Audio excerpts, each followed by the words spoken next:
This lab was our Motions of a Falling Object Physics lab, Lab 2.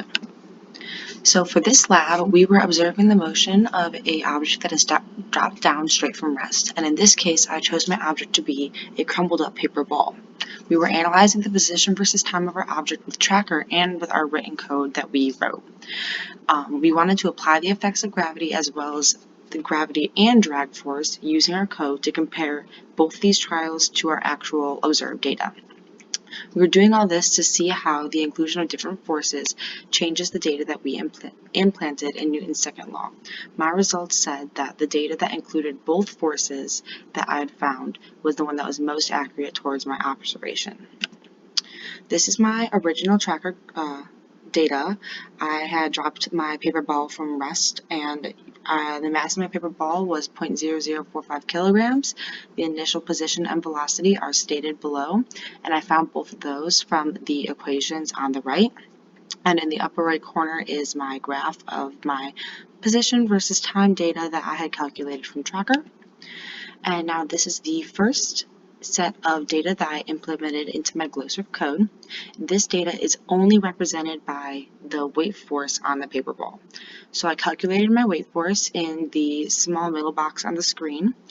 I had only taken that one into account, and I applied it to my final velocity and final position formulas that I added to my Tracker code based off the ones that we had been learning in class, and the result was my above graph it looks similar to the graph of my Tracker data. However, it is actually different, and you will see so in a second.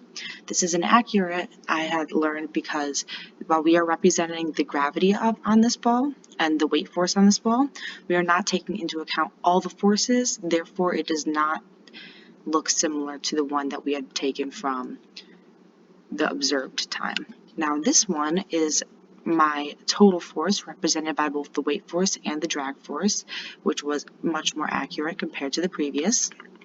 And I had kept my weight force the same, but as seen below in the medium-sized box, I had updated my drag force and included it, and I ended up eventually summing my weight force and drag force to be equaling to my total force. I did not have to change my ball velocity final and my ball position final formulas because those are the same ones. I was only changing the F net on the paper ball, and the result was the graph above, which is actually much more accurate compared to the observed data. However, I could have improved all of this data in general by using an object that was easier to track, because the paper ball was a little bit hard to see and click on the right things in Tracker, and I could have run a few trials to make sure that I was getting the most accurate data compared to my observed time, or even used a B value that is closer to the exact match of the B value that would get me the same exact data in my timetables. These forces are not equal, so the gravitational force does outweigh the drag force in the end as well.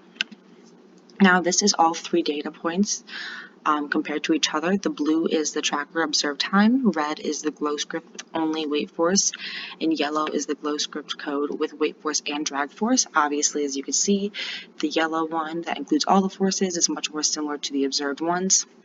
And in the end, we did include arrows acting on our final code, arrows acting on the ball. The orange one is the weight force, and the blue one is my drag force in the opposite direction of it. Obviously, since the ball is still falling, the weight force outweighs the drag force. In conclusion, what does this mean? What graph gives us terminal velocity? We see terminal velocity from the third graph that we created, which was the one that included our drag force, because drag force prevents our object from accelerating past a certain point, defining terminal velocity. And what if? What if I happen to throw the ball down? We see how the ball ends up as a much steeper graph, as shown above, and with a further straight position, because I am applying more forces in the down direction on my paper ball. As you can see in the arrows here, shown below, the down forces is much larger than the reverse forces, which includes them all. And that concludes this lab.